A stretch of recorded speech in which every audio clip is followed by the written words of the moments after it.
Essa crise, o epicentro dela foi nos países ricos. Tá? Foram os países que tiveram o maior aprofundamento financeiro, tá? Foram os países que mais captaram poupanças no mundo, tá? Portanto, tinham mais dinheiro para emprestar, tá? E dada a desregulamentação, a crise eclodiu, em primeiro lugar nos Estados Unidos, mas imediatamente, dada a integração financeira nos países ricos, pegou todos os países ricos. Tá? Mas como o mundo está muito interligado, tá? O que pega um conjunto de países contamina, dá um efeito contágio nos outros. Os países em desenvolvimento também sofreram. Tá? Então, uma coisa que se achava que poderia ocorrer no mundo, o famoso decoupling, os países em desenvolvimento, eles se desacoplariam dos países ricos, e mesmo que os países ricos entrassem em crise, os países em desenvolvimento continuariam crescendo muito rápido. Não era verdade. Tá? Não existe isso daí. A interdependência é tão grande, tá? Que se uma região importante do planeta desacelera, puxa o resto. Tá? Então, o olho do furacão esteve nos países ricos. Tá? Então, a crise estourou nessa curvinha aqui em vermelho, tá? Que é os Estados Unidos, em negro Japão, em azul os 19 países que estão na área do euro. Né? Então, vocês podem ver, confirmando aquilo que eu tinha comentado antes, ninguém pode dizer que Estados Unidos, Europa e Japão não podem ter uma política macroeconômica razoável. Tá? Tem maturidade institucional para ter isso, mas vocês podem ver, a economia ela tem altos e baixos que não tem política macroeconômica que segura. Tá? E nem evita a crise. Tá? Então, a magnitude da crise foi muito forte nos países ricos. Né? Então, teve queda de PIB de 6% no Japão, teve queda de 5% na Europa e teve queda de 2,8% do PIB nos Estados Unidos. E vocês podem ver que 2010, quando todo mundo o governo tenta ajudar a economia, 2010 é um ano bom. Mas a partir daí não é mais, à exceção da curva em vermelha, que é os Estados Unidos. Os Estados Unidos acaba saindo bem depois da crise. Tá? Tem explicação.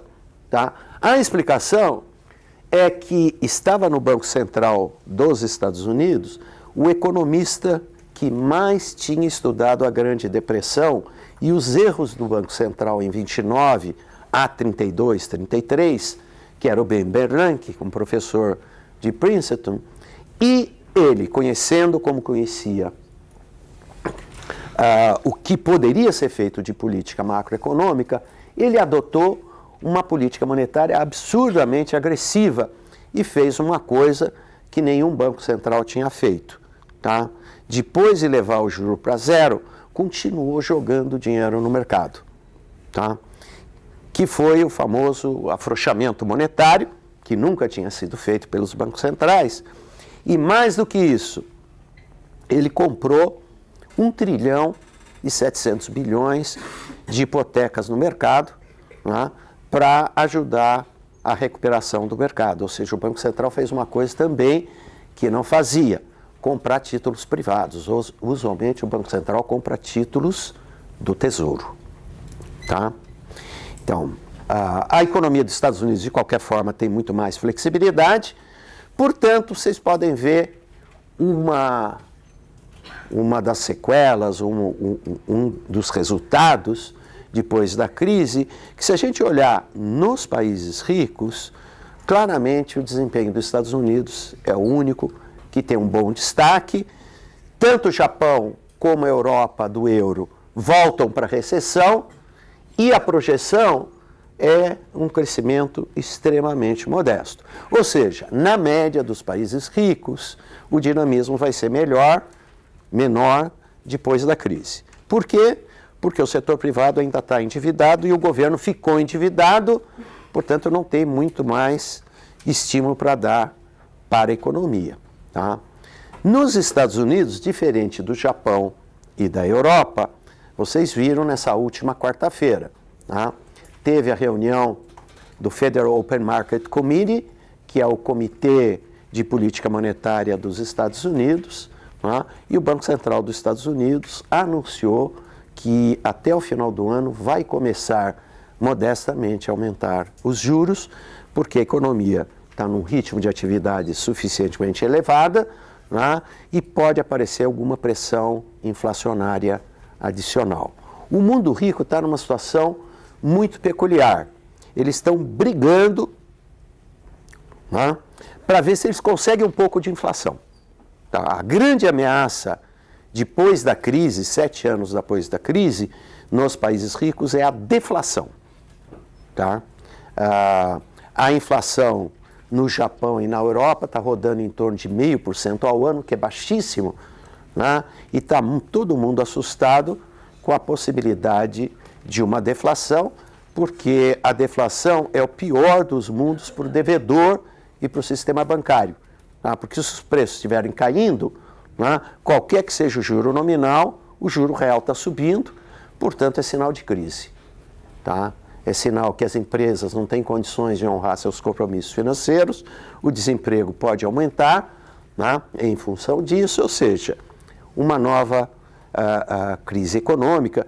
Tanto é que vocês devem estar acompanhando isso no noticiário econômico, a grande meta, né, do Mário Draghi, que é o presidente do Banco Central Europeu, é tentar fazer uma inflação de 2% ao ano, né, e eles estão fazendo também afrouxamento monetário, jogando dinheiro pela janela para ver se o pessoal gasta, para ver se tem um pouquinho de inflação, né, porque inflação alta é ruim, tá, mas deflação é pior ainda.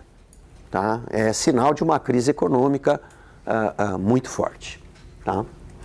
Bom, então esse é um panorama de baixo crescimento, particularmente para a Europa e Japão, tá? E possibilidade de deflação. Tá? E se a gente olhar no próximo slide, eu vou pegar um período relativamente longo de novo. Eu estou pegando 1990 e eu fiz o seguinte exercício. Eu fiz o PIB absoluto, não per capita, das 3 regiões mais desenvolvidas do mundo, América do Norte, Japão e Europa. Eu fiz o PIB em termos absolutos igual a 100, para ver o seguinte, bom, no longo prazo, entre os ricos, quem que cresce mais? E a resposta é óbvia, está aí, é os Estados Unidos. Tá? Então, a partir de 90, e colocando a projeção do FMI até 2017, tá? A economia dos Estados Unidos, se ela tinha um tamanho 100, isso aqui é um número puro, né? É um número índice, tá? Ela cresceu 90%. Não em termos per capita, em termos totais. Tá? Okay? O Japão, no período pós-guerra, vinha crescendo mais do que a Europa e que os Estados Unidos. Isso vocês podem ver no comecinho dos anos 90. Aí estourou uma crise econômica e financeira no Japão. Tá? Bolhas especulativas no mercado imobiliário e no mercado acionário. Quando estourou a bolha, o Japão parou de crescer de uma maneira adequada e ficou com o pior desempenho dos países ricos. Tá? Ok? E a área do euro ficou no meio do caminho. Tá? Então, se a gente pegar os principais mercados do mundo, tá? E aqui a gente tem mais de 40% do PIB juntando essas 3 regiões ou países e mais uma região. Tá? Então, esse é o primeiro ponto que eu queria chamar a atenção da economia mundial. E agora vamos pegar a economia depois da crise. A crise está aqui em 2008. Tá? Então, vocês podem ver, pegando a projeção até 2017, tá?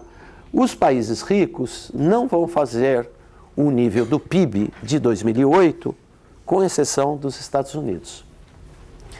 Que é parecido ao dado que eu já tinha apresentado agora há pouco para vocês. Tá certo? Vocês podem ver o seguinte, é a Europa em 2017 vai ter um nível de produção um pouco menor do que 2008.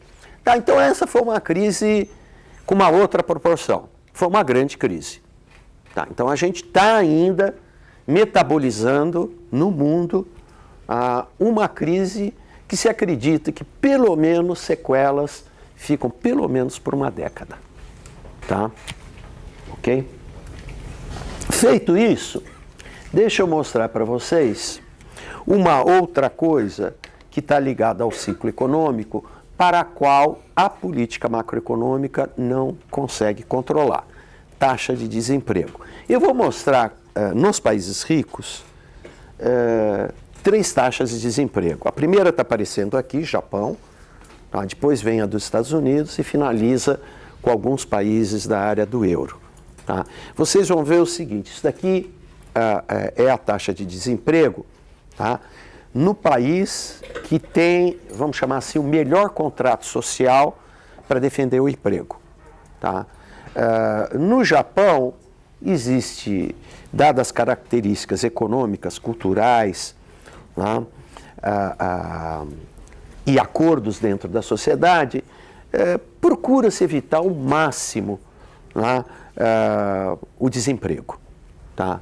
Mesmo assim, se vocês pegarem a partir do instante que se instala a crise no Japão, tá? A taxa de desemprego ela cresce significativamente. Tá? Depois vem um período bom da economia mundial, isso vai ser muito favorável para o Japão, que vai exportar bastante, o desemprego cai. Tá? Na sequência, o impacto da crise de 2008. A crise de 2008 gerou um desemprego elevadíssimo nos países ricos. Tá? Aproximadamente 30 milhões de pessoas perderam emprego entre Europa, Japão e os Estados Unidos. Tá? E esse é o comportamento da taxa de desemprego no Japão depois da crise de 2008 até o dado mais recente disponível no governo japonês, que é o dado de março. De abril ainda não está disponível. Tá? Portanto, eu vou generalizar um pouquinho mais o que eu tinha comentado com vocês. Tá?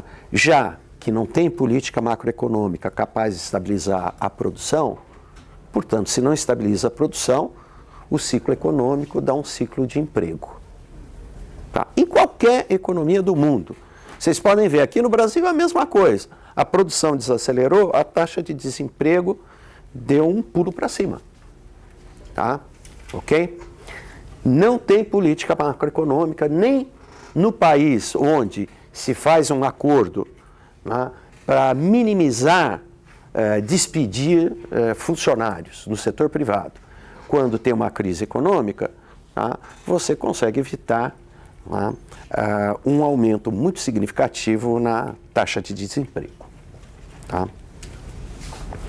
Deixa eu mostrar no próximo slide o outro conjunto de países. Eu vou concentrar muito a discussão que eu vou fazer nos países ricos, porque os grandes problemas estão lá. Tá? Ok? Mas, obviamente, dada a interdependência de mercados, a crise pega os países em desenvolvimento também. Tá? Esse é um dado também do Fundo Monetário Internacional, e o FMI, ele calcula uma média ponderada da taxa anual de crescimento do PIB de aproximadamente uma centena de países em desenvolvimento. Aqui o grande destaque, tá? O país mais importante é a China. Tá? Mas tem outros importantes, bem menos importantes que a China. Mas aqui estão Índia, Brasil, Rússia, são os BRICS. Tá? Outros países latino-americanos, como México, Chile, Argentina, países africanos, tá? Outros países asiáticos, como Indonésia. Tá? E vocês podem ver um fenômeno muito parecido com o que ocorreu nos países ricos. A gente teve, numa outra escala, nos países em desenvolvimento. Tá? Então, ciclos econômicos do mesmo jeito, anos bons se intercalando com anos menos razoáveis, Tá? Vocês podem ver que o impacto da crise de 2008 foi forte em 2009. Tá? Em 2010, uma boa recuperação, tá? Mas a partir daí vocês podem ver o seguinte, desacelerou. Tá?